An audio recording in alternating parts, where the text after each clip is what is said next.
This is TOS Television, your digital first Pan-African news network.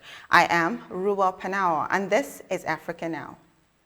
Former Ivory Coast President Laurent Gbagbo plans to return home on June 17, following his exoneration on charges of crimes against humanity by the International Criminal Court (ICC), his party said on Monday. Gbagbo had ruled the country from 2000 until the time of his arrest in 2011 for his role in the post-election violence and subsequent civil war that left 3,000 people dead after he refused to concede to Ouattara. The ex-president, who turned 76 on Monday, may still face an outstanding 20-year sentence given to him in absentia in November 2019 by an Ivorian court for misappropriating funds from the regional central bank.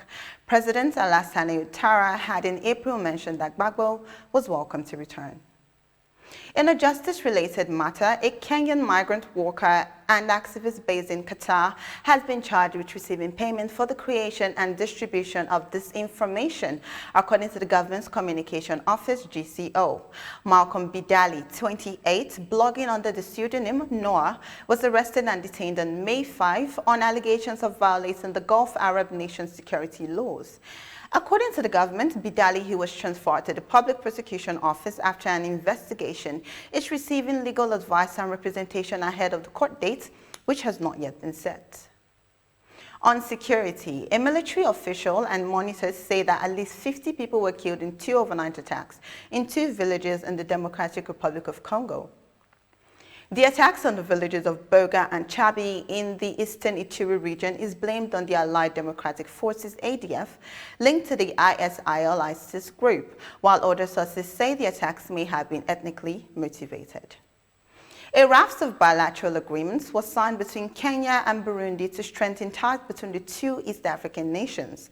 The agreements focused on agriculture, public service, foreign affairs, trade, sports, and culture. They were signed after a bilateral meeting between President Evariste Ndayishimiye and his host Uhuru Kenyatta in State Lodge, Kisumu. This is your digital first Pan-African news network, TOS Television. You are watching Africa Now. We move to business after the break. Do stay tuned.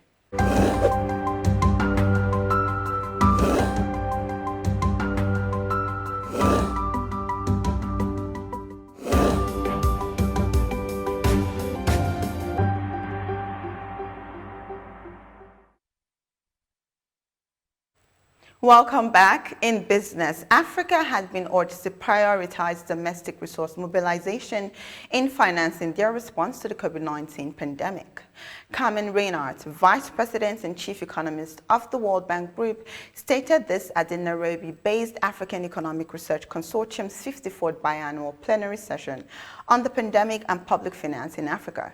Reinhardt noted that the pandemic is an opportunity for Africa to develop innovative ways to increase domestic resource mobilization by expanding their revenue bases.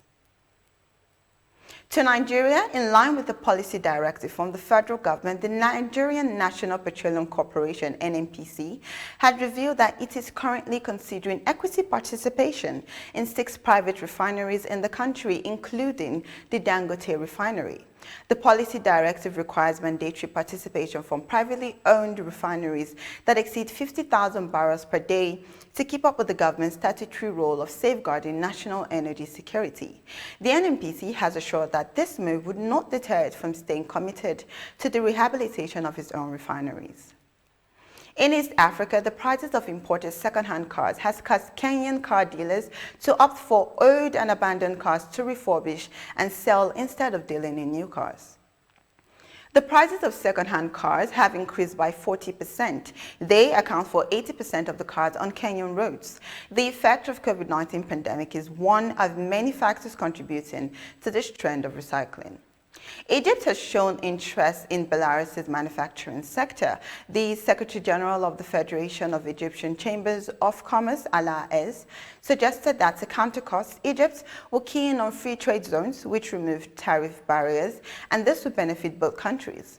For the bilateral cooperation, he proposed a Belarus-made coronavirus vaccine and an electric bus manufactured by Belarus, the importance of good political relations, which will pave way for mutually beneficial business contacts.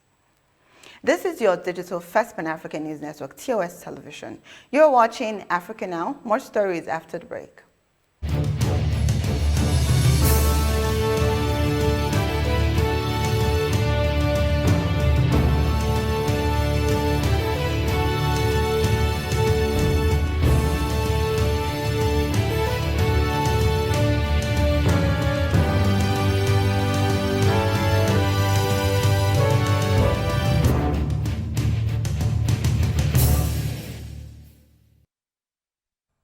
Thank you for staying with us. Zimbabwe has reached the 1 million milestone in administering COVID-19 jabs, according to the Health Ministry.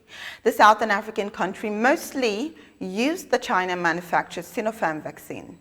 Despite reports of a shortage of vaccine supplies, the Health Ministry says it still has more than 700,000 doses and is expecting 500,000 more.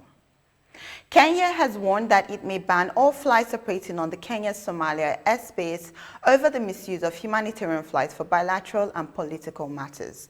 Last month, Kenya suspended all flights to Somalia, with the exception of humanitarian deliveries and medical evacuation flights. And that is Africa Now. For more updates, do visit our website at www.toscbnetwork.com. Follow us and like our social media handles on Facebook, Twitter, and Instagram. And remember to subscribe on YouTube. Do stay with us and enjoy more programs on TOS Television Network. I am Ruba Penao. Many thanks for watching.